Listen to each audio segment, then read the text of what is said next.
Listo, la yo grabé. ¿Tú estás grabando, Jorge? Yes. ¿Eso dijo? Sí. Ya. Ya. Me perdió el... Ala, te noto desorientada, ¿te tomaste una memantina? Perdón, es que miro para todos lados, miro la pantalla, la proyección.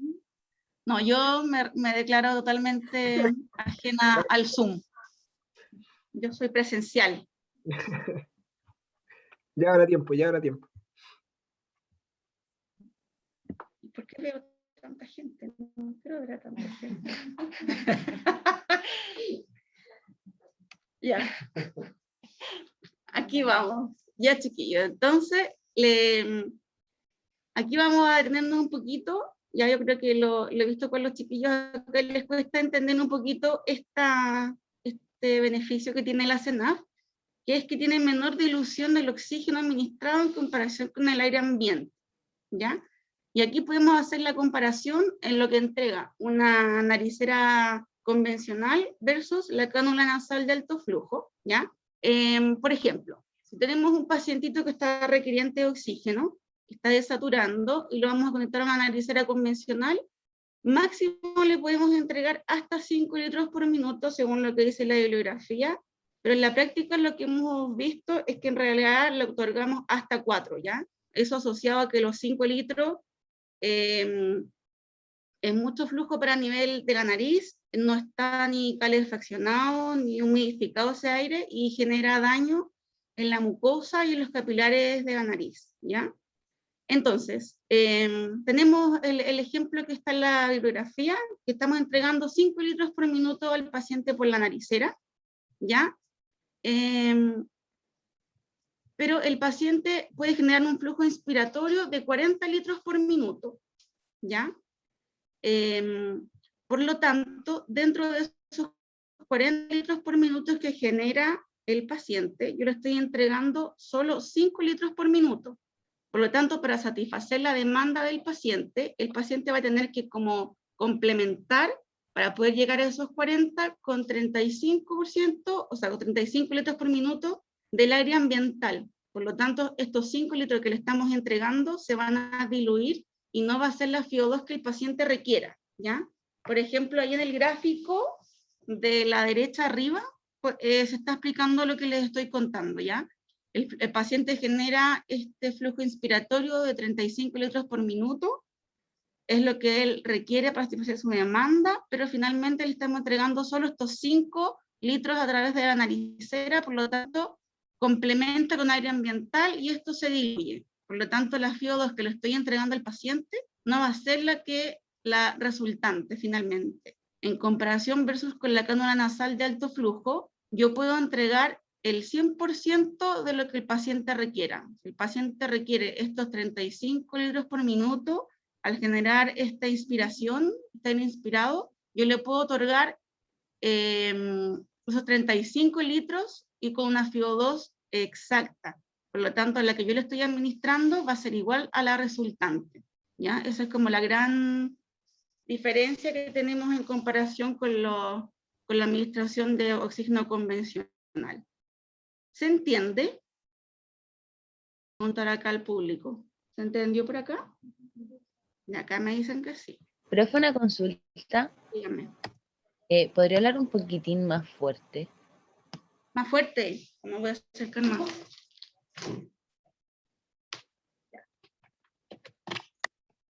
Disculpe. Ya. ¿Ahora se escucha mejor o no? ¿Hablo más fuerte y más cerca? Ni siquiera sé cómo me veo, o sea, de mi pura frente.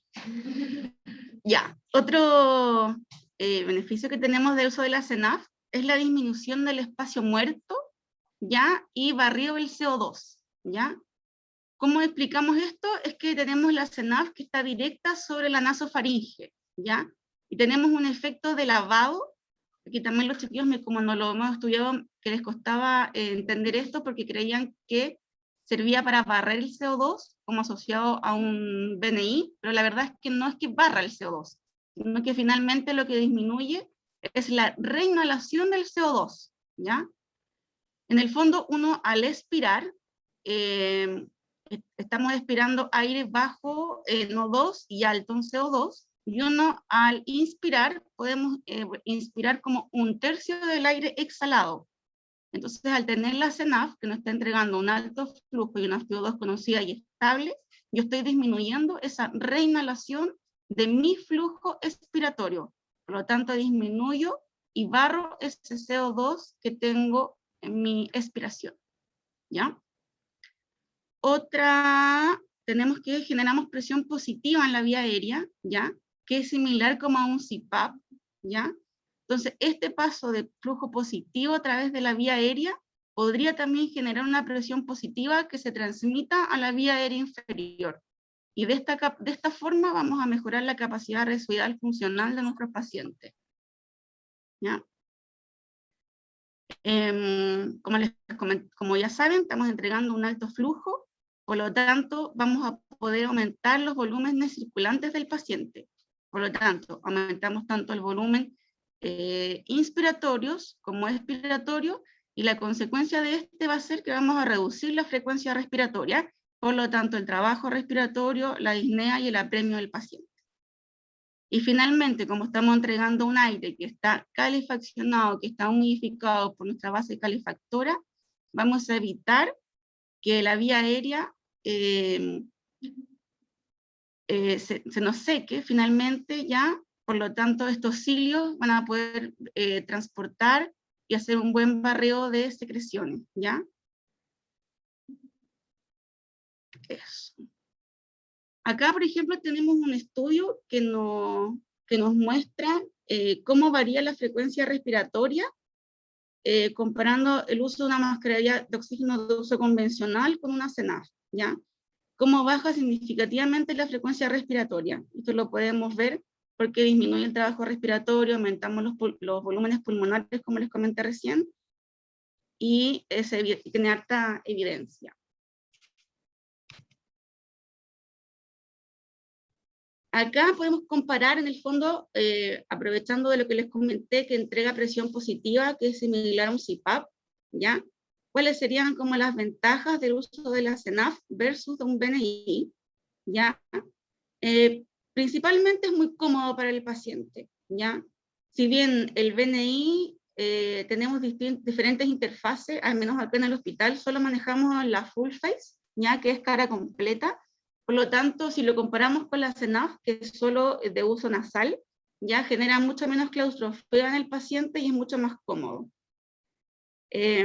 Lo otro que tenemos que el BNI es de uso más complejo, requiere mayor manejo por el personal, este también es un poquito más sencillo. Y el tema de la aerosolización, la dispersión de partículas al ambiente, es mucho menor, ¿ya? Del uso de la CENAF versus un BNI.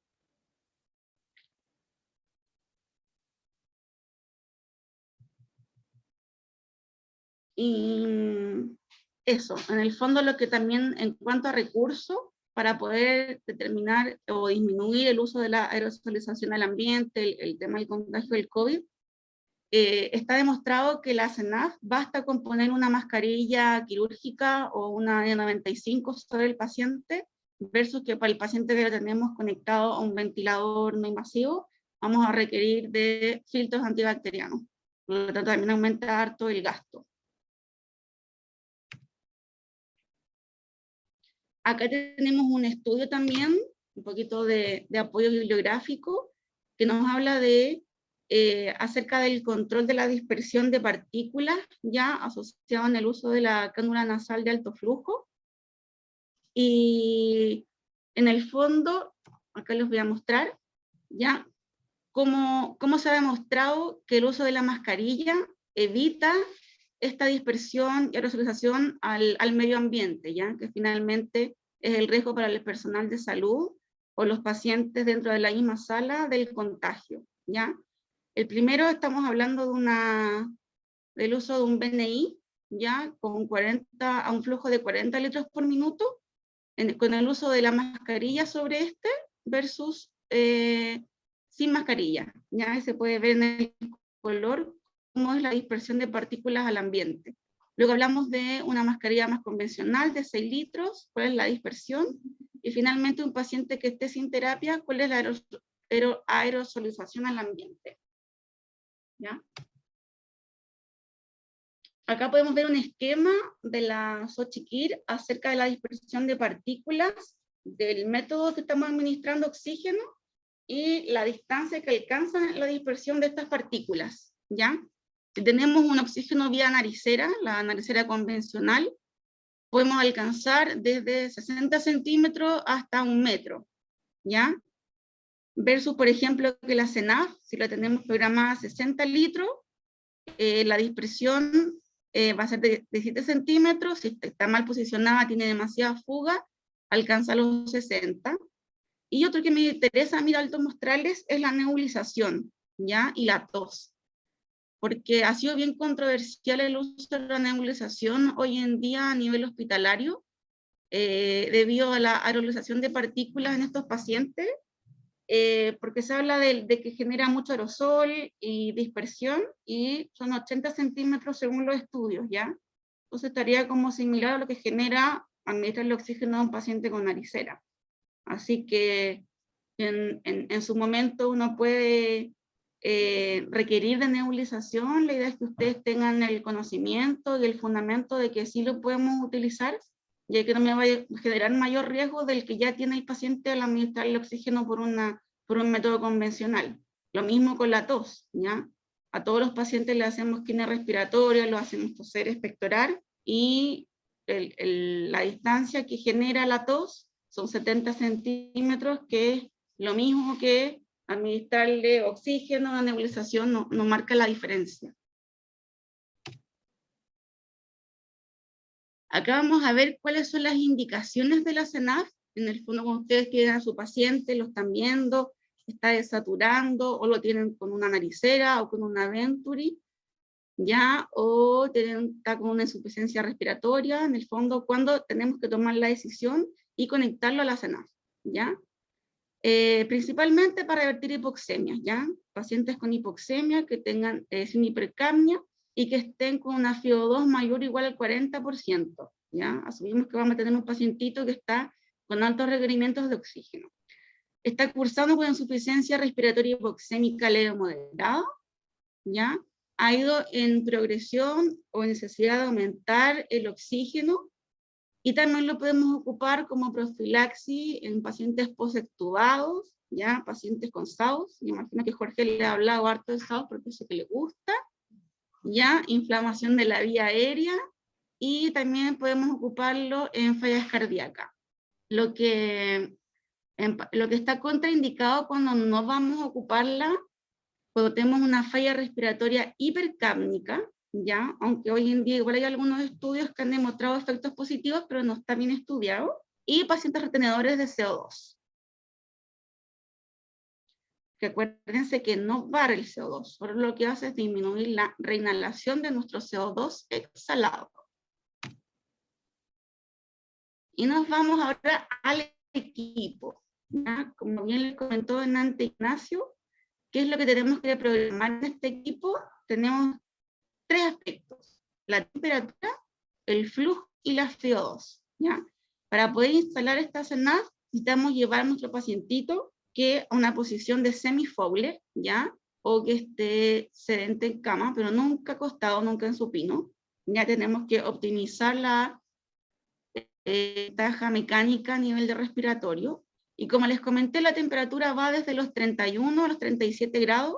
Idealmente partimos por 31, porque en el fondo el paciente lo que siente es como que le pusiéramos un secador de pelo en la nariz, ¿ya? Mucho flujo y aire caliente y molesta. Pero el ideal es que logremos 34 a 37 grados, ¿ya? El flujo, como les comenté, podemos llegar hasta los 60, 80 litros por minuto, y la FiO2 la podemos programar hasta el 100%. Aquí el ideal, vamos a ver un video más ratito cómo lo hacemos, pero en el fondo al programar nuestra maquinita, ya la CENAF, la enchufamos, lo que vamos a programar va a ser la temperatura. Yo necesito que se calefaccione para poder entregar este aire humidificado y calefaccionado. Una vez que tengamos la temperatura, hayamos alcanzado la programación, ahí recién vamos a tener el equipo listo para poder instalarlo al paciente, ¿ya? Luego de que programe la temperatura, me voy al flujo y voy a programar un flujo moderado, ¿ya? Por lo que les comenté, por la adherencia y tolerancia del paciente. Si le digamos un flujo gigante, así como sacar la ventana por la cabeza en la carretera, en la autopista, es muy molesto. Entonces partamos con un flujo moderado, como 40 litros por minuto, sí vamos a partir con una FiO2 alta. ¿Ya? Lo que yo quiero revertir es esta hipoxemia, darle estabilidad al paciente. Entonces partimos con una temperatura de 31 o 34, un flujo moderado 40 y FiO2 al máximo, para que logre una saturación estable mayor a 92%. ¿Qué vamos a hacer después? Monitorizar al paciente, ¿ya? Siempre previo y post, ¿ya? Cómo está la frecuencia respiratoria, cómo está la saturación, la Disculpe, FiO2, ¿sí? me calzó una pregunta en el tema de la temperatura. Dígame. ¿Eso es global para cualquier tipo de usuario paciente, esa temperatura, o va a depender de cada uno, de la tolerancia que tenga? Para todos por igual. El equipo solo entrega 3 temperaturas, 31, 34 y 37. Entonces el 31, el ideal es que no lo usemos, ¿ya? Por la temperatura que va a llegar a vía aérea, ¿ya? Si alguno de ustedes se recuerda, me pueda decir cuál es la temperatura de la vía aérea. ¿Hola? Voy a preguntar al público acá, veo poca participación. ¿Temperatura de vía aérea? Sí, pues el público que está acá presente. 36, 37. Por lo tanto, 31 no debo administrarlo, ¿ya? Así que de 34 a 37. Y eso, entonces monitorizamos cómo está la frecuencia respecto del paciente, si está polimneico, si está desaturando, cuántas FiO2 le estoy entregando y cómo va la frecuencia cardíaca, ¿ya? ¿Cómo yo sé que mi paciente tuvo una buena adherencia? ¿Cómo sé que hay una buena respuesta y voy a poder dejar estable a mi paciente y lo voy a lograr sacar de esta falla con la CENAF, ¿ya? ¿Qué vamos a ver? Que hay una disminución de nuestra frecuencia respiratoria, ¿ya? Normalmente son pacientes que están polimneicos y lo que yo quiero lograr es que bajen de 28 a 30 respiraciones por minuto, ¿ya? Que podamos reducir la FiO2 de al menos en 10 puntos, que vaya disminuyendo la frecuencia cardíaca, ¿ya? Que vayan disminuyendo los signos de apremio respiratorio, como les digo, esta polimnia, el uso muscular accesoria, el índice de que vamos a ver a continuación, ¿ya? Que sea mayor o igual a 2,85 a las 2 horas, y el score de estrés respiratorio de Cabrini, que también lo vamos a ver ahora, que sea menor o igual a 5, ¿ya? Tenemos una falla frente al uso de la CENAF, que no lo voy a lograr y probablemente este pacientito requiera de ventilación mecánica. Cuando no tenemos cambios en la frecuencia cardíaca, mi frecuencia respiratoria se mantuvo o aumenta, ¿ya? Lo mismo, el grado de apremio respiratorio no se modifica o aumentar, va a ser peor, el paciente va a estar en peores condiciones, ¿ya? Va a persistir esta hipoxemia a pesar de tener la FiO2 ya mayor al 50%, el paciente va a empezar a retener CO2, va a empezar con una hipercapnia. Cuando nos cae la PAFI bajo 100, que ya estamos hablando de criterio de intubación, cuando hay deterioro de los gases, ¿ya? Y cuando nuestro score de estrés de Cabrini es mayor a 5. Estos scores los vamos a ver en un par de diapos más, ¿ya? Si es que todo nos fue bien, si es que el paciente ya tuvimos una buena respuesta, disminuyó la frecuencia respiratoria, ya pudimos ir reduciendo la FiO2, bajó la cardíaca, está haciendo un apremio respiratorio, tuvimos éxito, ahora llega el momento de que tenemos que ir sacando la CENAF, ¿ya? En el fondo como el destete de la CENAF. ¿Profe, una consulta? Dígame. Respecto a la diapo anterior, dentro de los criterios que deben cumplirse para poder establecer una buena respuesta de la CENAF, ¿deben cumplirse todos los parámetros o pueden ser uno o dos de los parámetros que deben cumplirse para decir que está teniendo una buena respuesta? Es que es un global de la evaluación clínica del paciente. Tenemos que ver tanto la clínica, ¿ya?, como el resultado de los gases, porque en el fondo van de la mano, ¿ya? Sería muy extraño que el paciente hubiese disminuido su apremio respiratorio, yo lo veo clínicamente estable, no lo veo apremiado, no está polimneico, pero sus gases siguen malos, como que van de la mano. ¿Ya? La pregunta para respecto a los parámetros de falla, en este caso ¿se presenta más de una falla en los parámetros? Sí. Ya, perfecto. Porque en el fondo yo puedo ver que el paciente tenga persistente de la hipoxemia, ¿ya? Pero puede estar sin retener CO2. Entonces eso lo voy a ver a nivel de gases arteriales, ¿ya? Pero sí, por ejemplo, yo lo voy a ver clínicamente inestable. Yo lo voy a ver al paciente, va a seguir con apremio, va a seguir polimneico, con uso de musculatura accesoria, la cardíaca no va a cambiar, ya va a seguir taquicárdico, y ahí yo ya clínicamente puedo determinar que tengo falla, que no hubo buena respuesta, y si yo puedo hacerle tomarle gases arteriales, probablemente me encuentre que sigue hipoxémico, que no hubo ningún cambio, o que esté reteniendo CO2, o a la vez, como le estoy otorgando una alta FiO2, estábamos con los gases bajos, la PAFI esté menor a 100 o siga cayendo la PAFI, y ya me habla de que el paciente tiene que pasar a tubo. Ya, si hablamos exitosamente, si estábamos todo bien, ¿ya? ¿Cómo vamos a empezar a retirar esta CENAF? Lo primero que tenemos que hacer es empezar a reducir el flujo, ¿ya? Y lo vamos a hacer de 5 a 10 litros por minuto. Ya si tenemos buena respuesta, vemos que el paciente sigue estable, sigue con buena saturación, con buena clínica, vamos a empezar a disminuir la FiO2 en un 5%, ¿ya? El ideal es que yo cambio los parámetros y evalúo a las 2 horas, ¿ya? Acá es lo que les hablo yo. ¿Qué evalúa a las 2 horas? La mecánica, hablamos de la clínica del paciente, ¿ya? La oxigenación a nivel de gases y los índices que lo vamos a calcular ahora, ¿ya? Si posterior a las 2 horas, evalúo nuevamente el paciente y puedo ir disminuyendo los parámetros, ¿ya? Finalmente, cuando yo ya tengo el flujo en 30 litros por minuto, yo puedo pasar a una oxigenoterapia tradicional, ¿ya? En la literatura no está descrito si pasamos de la CENAF a una Venturi o pasamos a una naricera convencional, y va a depender también de los protocolos de cada institución, ¿ya? Por ejemplo, acá ocupamos harto pasar de la CENAF a una Venturi, pero por ejemplo en el J o en la Clínica Santa María se usa pasar de la CENAF a la naricera, ¿ya?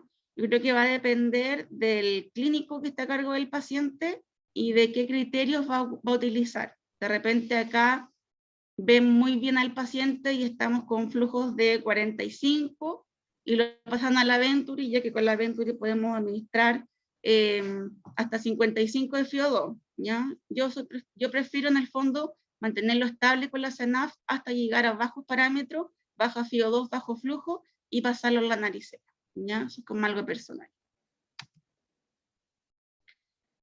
Tenemos acá, lo veo bien chico yo. Voy a mirar para el lado, chiquillos, porque lo veo muy chico. Voy a mirar la proyección, pero se los voy a ir explicando. Aquí tenemos un flujograma de acción para el uso de la CENAF. Es una propuesta que tiene el Hospital Clínico de la Universidad de Chile, ¿ya? El protocolo del uso de la CENAF. Entonces, partimos con, tenemos otro pacientito que está con COVID, ¿ya? El paciente está con altos requerimientos de oxígeno, lo tenemos con una Venturi, por ejemplo, al 50%, ¿ya? Y este pacientito satura menor o igual a 90, o tenemos una PAFI menor a 200, ¿ya? ¿Qué hacemos entonces? Vamos a calcular el índice de estrés respiratorio. Este índice, ¿qué es lo que mide? Mide la frecuencia respiratoria, el uso de musculatura accesoria, la amplitud respiratoria y el estado general del paciente, ¿ya? De acuerdo a la clínica. Entonces, ¿qué podemos ver? ¿Cómo está la frecuencia respiratoria? Está normal, está menor a 20, está polimneico entre 20 a 30, está entre 31 y 40, o está mayor a 40, y ahí vamos puntuando, ¿ya? Está con uso de musculatura accesoria, no tiene, le ponemos una cruz o 3 cruces, ya, si está intercostal, supraclavicular, está ocupando el ECOM, cómo está la amplitud respiratoria y el estado general del paciente. Lo veo bien relajado, incómodo, ansioso, ¿ya? Y en base a esto vamos a poder calcular el índice de estrés. Una vez que si lo calculamos y me dio entre 0 y 2, vamos a seguir con nuestra mascarilla o oxígeno por naricera. Pero si nuestro score nos dio de 6 a 10, ya hablamos de un paciente grave que va a requerir intubación, ¿ya? Pero si nos mantenemos como nivel medio entre 3 a 5, vamos a determinar que nuestro paciente hay que instalarle una CENAF, ¿ya? El protocolo Pronavigil lo vamos a ver en un ratito más, ¿ya?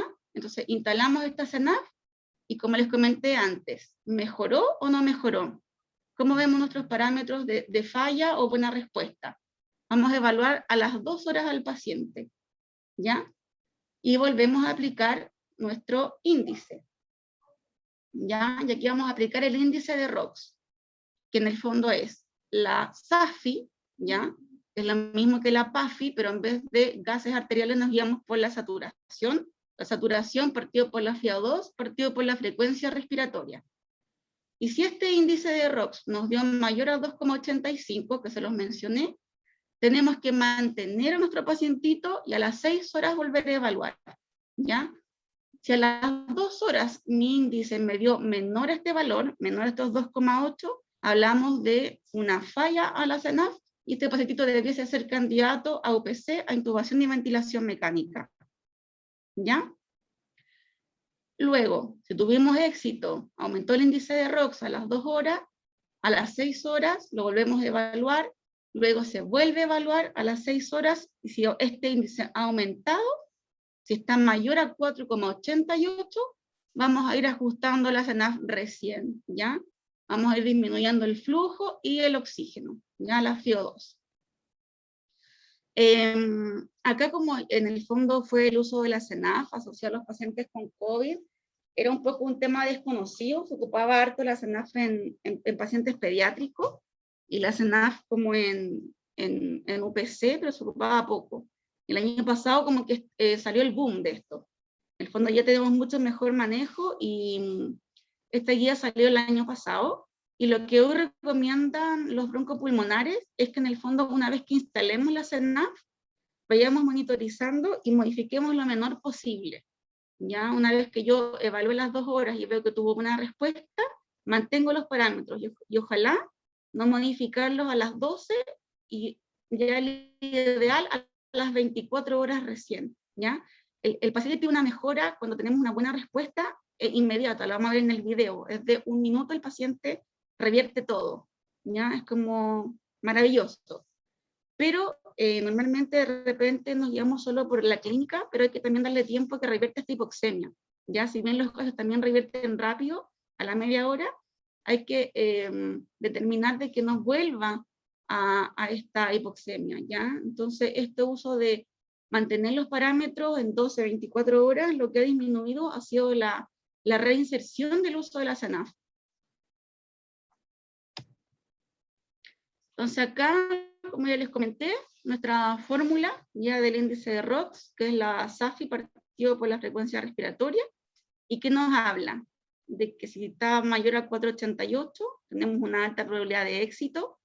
Si estamos entre el 2,85 y el 4,88, ya la idea es que lo continuemos midiendo a las 2 horas para darle como chance al paciente. Y si hablamos de que está menor, hablamos de que hay un alto riesgo de falla y debiésemos considerar una intubación, traslado al paciente UPC.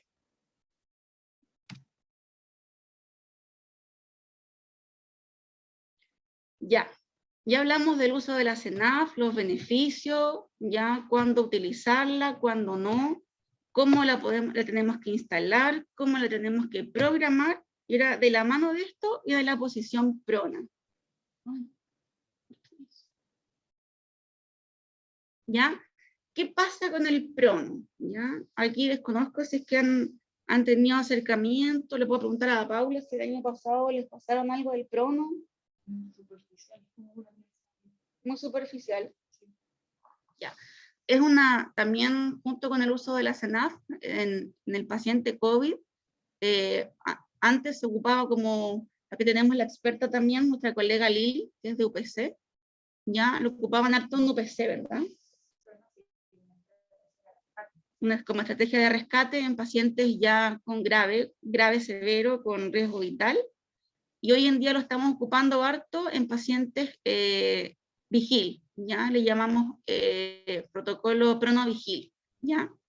Entonces, ¿cuál es el mayor beneficio de este? Que tenemos una mejoría en la hipoxemia, tiene muy buena tolerancia al paciente, ¿ya? Paciente que está consciente, que está clote, cooperador, puede irse al prono voluntario versus en UPC, que hay que tener como 10 manos para poder pronar un paciente que está muy invadido, que no se mueva el tubo, ¿ya? No requerimos fármacos adicionales para esta maniobra, ¿ya? Tampoco ningún equipo adicional, más que el paciente se prone o ayudarlo en mínima asistencia en el cambio de posición, ¿ya? Y tampoco tenemos ningún estrés adicional al suministro del oxígeno.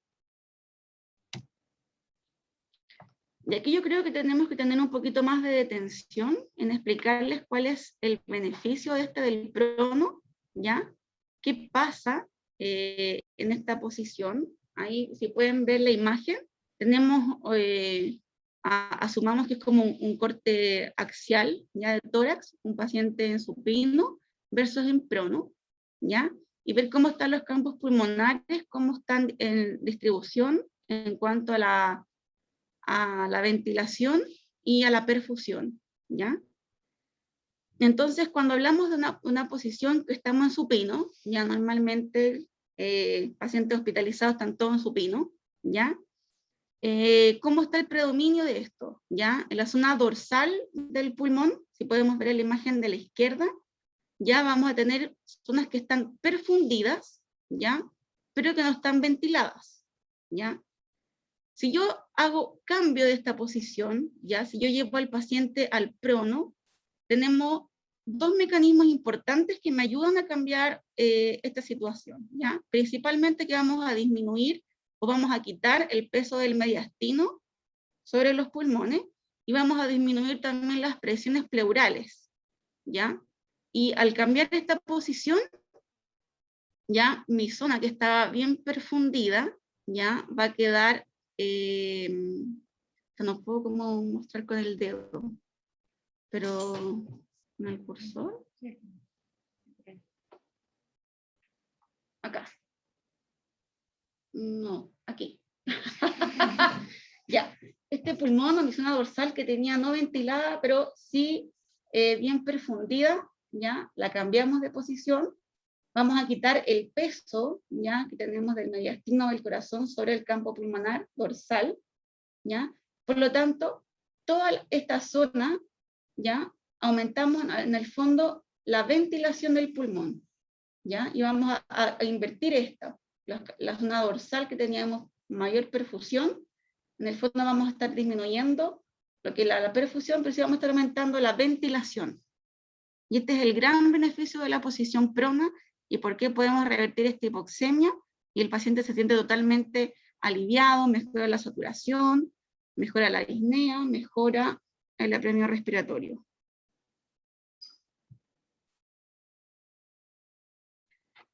Acá, por ejemplo, tenemos los beneficios en términos generales, ¿ya? ¿De qué hace esta posición?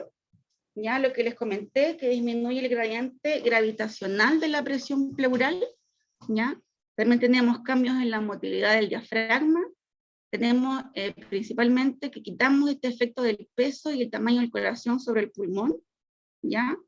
También tenemos efectos de drenaje de secreción en las vías aéreas, tenemos efectos en la perfusión pulmonar, lo que les expliqué recién, aumentamos esta relación BQ, que es principalmente su mayor efecto, tenemos efectos de la mecánica respiratoria, en la compliance, ¿ya? En la capacidad residual funcional, también en la compliance de la pared torácica, cambios en el regulamiento alveolar principalmente, y vamos a tener también una posición de protección pulmonar.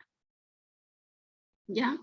Aquí tenemos otro estudio también de que nos habla de los efectos del prono en el síndrome de diestrés respiratorio, que es lo que les comentaba recién en el fondo, que está demostrado que revierte la hipoxemia, que disminuye el apremio respiratorio y que es una maniobra en el fondo para poder combatir estos síndromes de diestrés respiratorio. Acá no voy a mirar para el lado, chiquillos, para poder ver un poquito más en grande la imagen, ¿ya? Que es otro protocolo ya utilizado en el PronoVigil, también es propuesta del J, ¿ya? Y que habla de cuando tenemos densidad de FiO2 de mayor al 28%, para mantener una saturación estable de 92%, y una frecuencia respiratoria ya también estable, y aumento del trabajo respiratorio. ¿Qué hacemos? Hay pregunta, ¿continuamos en supino? ¿Ya? Si es que está todo estable, sí, ¿ya? Si es que el paciente es vigil, cooperador y puede cambiar de posición o requiere de mínima asistencia, como les comenté, vamos a intentar llevarlo al prono, ¿ya? ¿Cuáles son los criterios que tenemos que ver inmediatamente? Es que el paciente no tenga una necesidad inmediata de intubación, ¿ya? No tenga una falla severa, no tenga una inestabilidad de la hemodinamia, no tenga alguna cirugía abdominal reciente, y tampoco tenga una lesión torácica o espinal inestable, ¿ya? Si tenemos alguno de esos criterios, podríamos considerar un paciente candidato a ventilación. Por lo tanto, si el paciente cumple, podemos pasar a lo que es el PronoVigil, ¿ya? Y como bien decimos, controlamos a las 2 horas este pacientito. ¿Qué vamos a ver si es que tuvo mejoría clínica? Que disminuyó el trabajo respiratorio, que disminuyó el requerimiento de oxígeno, que aumentó en al menos un 20% la PAFI y nuestro índice de ROX. Ya, si continuamos con unos protocolos, deberíamos ya hacer control de gases en las 6 a las 12 horas para determinar en el mundo nuestro qué hacer, nuestro qué actuar o manejo o cambio de parámetros de la semana. ¿Ya?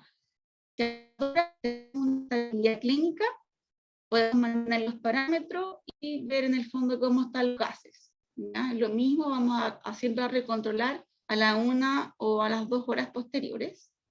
Y si es que hubiese un deterioro clínico en el paciente, ¿cómo lo vamos a ver? Que aumenta el trabajo respiratorio, un deterioro hemodinámico, tenga una intolerancia a la posición, ¿ya? Eso pasa harto, tenga compromiso de conciencia o índice de ROX se nos haya caído, ¿ya?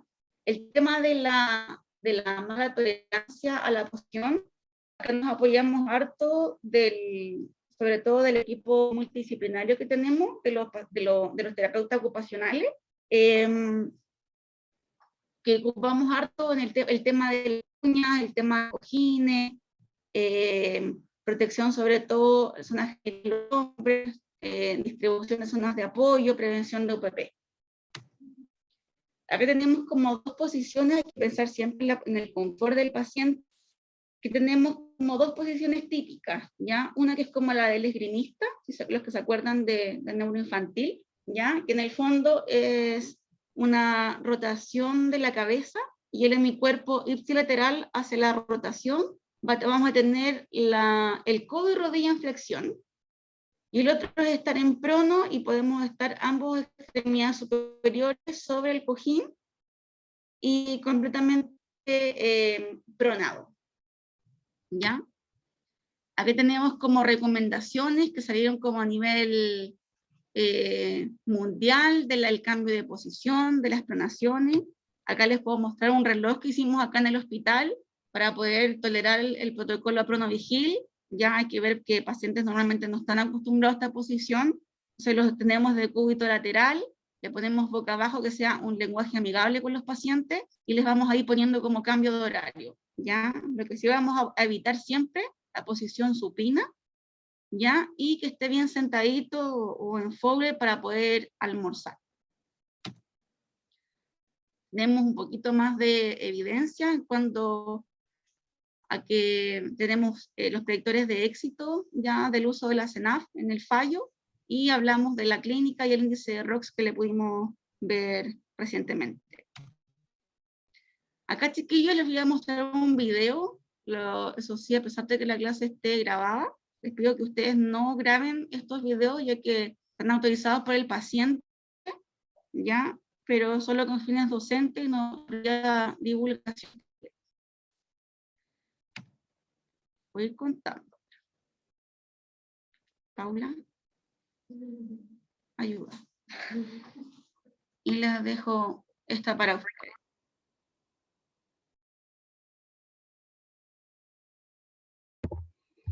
Muchas ¿Hay gracias, alguna Anita. pregunta? Muchas gracias. No sé si tendrán alguna pregunta luego las y los estudiantes que están ahí en la sala todavía. Yo sé que hay harta información, harto manejo. Esto se ve harto en la clínica. Como yo sé que están a través de un computador, cuesta harto llevarlo a la práctica, pero la idea fue mostrarles un poquito la parte teórica que lo deben manejar, que lo deben estudiar, los índices que deben tener en cuenta, considerar y hacer el cálculo para la toma de decisiones, ya los diagramas, los flujogramas. Y el video yo creo que fue bien explicativo, ya lo hicimos como en cámara lenta, para que vean y mostrarles en la práctica que funciona. Ya como les dije a un comienzo, hemos tenido como un éxito en el retraso de los pacientes en cuanto al uso de la ventilación, o incluso como que hablamos de que se salvan del tubo por el uso de la CENAF, ¿ya? Creo que por el tiempo me va a quedar pendiente, ya que lo vamos a hacer el próximo viernes, que les tenía aquí la CENAF, ya la íbamos a armar, la íbamos a empezar a programar aquí con sus compañeros, pero en virtud del tiempo lo vamos a dejar para el día viernes 11, que es el paso práctico online, que vamos a hacer resolución de caso clínico y armado y programado envío de la CENAF. Eso, sí que Helen, ¿tiene alguna pregunta? Hola, yo sí. Quería saber si existía quizá el alcance de las dos tablas de score que había que ocupar para la aplicación de la CENAF. No entendí. La- Que tienen como algún alcance de las tablas que utilizó para cuando se tenía que utilizar en las cánulas, cuando se indicaba. En la tabla para verlo, cómo se calcula. ¿Que les mande el tabla? Sí. Ah, no sé si se va a mandar. ¿Eso? O no entendí. Pues sin entender. Parece que Trata pregunta por ejemplo, por si permite tomar algunas decisiones clínicas las tablas. ¿Eso? Ah, claro. ¿Morian? Sí. Disculpe, me explayo mal. Tipo, eso en el fondo es lo que nos permite tomar decisiones, ¿ya? Porque hablamos de índice de falla o de buena respuesta en base, en el fondo, a poder objetivar la clínica del paciente. Porque yo puedo ver al paciente muy bien, ¿ya? O yo digo, va a andar perfecto con la CENAF, lo dejo. Pero debemos objetivar para que no sea una evaluación subjetiva del tratante. Y por eso se crearon estas tablas, ¿ya? De cómo está el índice de ROX, me va a hablar de que tengo éxito o fracaso con el uso de la CENAF, de que yo debiese seguir ocupando la CENAF o debiese derivar al paciente, y porque en el fondo me habla de que es un predictor de falla, ya, si es que el índice de ROX se nos cae y el paciente debiese irse a UPC.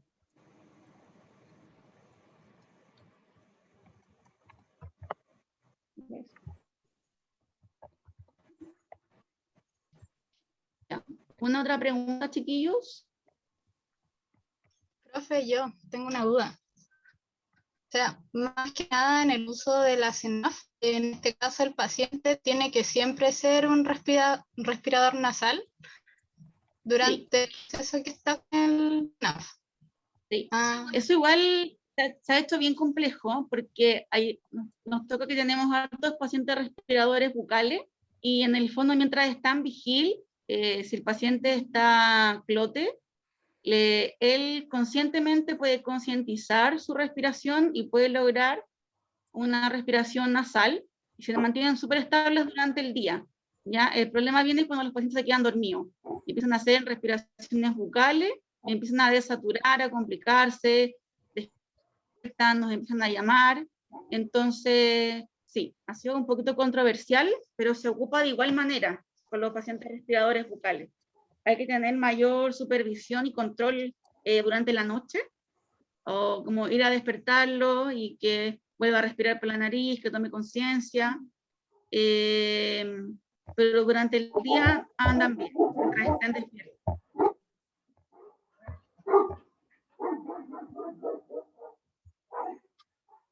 Gracias, profe. ¿Ya? Profe, yo tengo una duda. Dígame.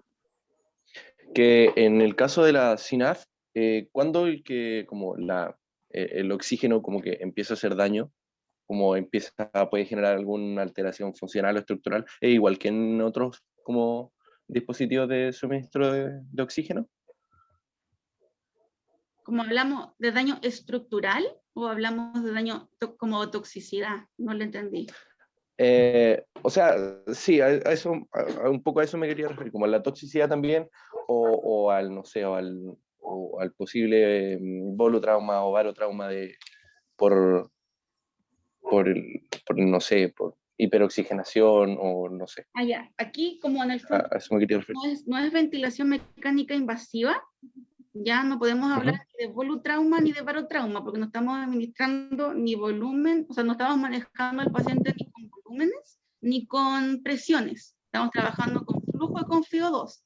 Así que por esa parte va a estar asociado como un daño de ventilación mecánica. Esta no es mecánica, sino que es un dispositivo no invasivo, que entrega sí presión positiva como un CPAP, pero que tampoco es una ventilación mecánico no invasivo, ¿ya? Lo que sí puede generar, si me habla de daño, sí genera daño a nivel como nasal, y lo que está recomendado en el fondo es que el paciente tenga una buena aseo nasal a diario o idealmente cada 6 horas, ¿ya? Como entregamos harto flujo, provoca epistaxis, ¿ya? Sangrado en nariz en algunos pacientes y formación de coágulo, pero que al fin y al cabo es como que se maneja con solo aseo nasal, limpieza con suero fisiológico y no más que eso, ya como a nivel superficial, pero no hablamos de mayor daño. Ok, perfecto, gracias. De nada.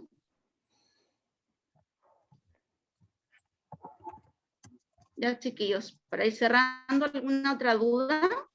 Profe, la última duda que tengo. Cuando se paciente temprano, como usted dijo, en esa posición de legrimista, ¿es similar a lo que se ocurre en los bebés al inicio de la vida? Sí, sí les dije, que este la caso, posición del neuroinfantil es como la posición de grimista de los babies. Sí. Y ahora, en el caso de que la persona esté, obviamente, no sé, inconsciente o mucho tiempo en esa postura, ¿cada cuánto se debe movilizar? Ya, ojo que nosotros estamos hablando de protocolo prono-vigil. Ya, el uso de la CENAF son para pacientes que están conscientes, ¿ya? Y ocupamos el protocolo de prono-vigil en un paciente colaborador o que requiera de mínima asistencia, ¿ya? Si hablamos de pacientes que están intubados, ya que estamos con pacientes con ventilación mecánica no invasiva, se inician ciclos de prono, ya, y ahí lo puede justificar nuestra colega Cala Lili, ya que están más estipulados. Pero la recomendación para los cambios de posición son cada 2 horas a modo de general para prevención de UPP, ¿ya?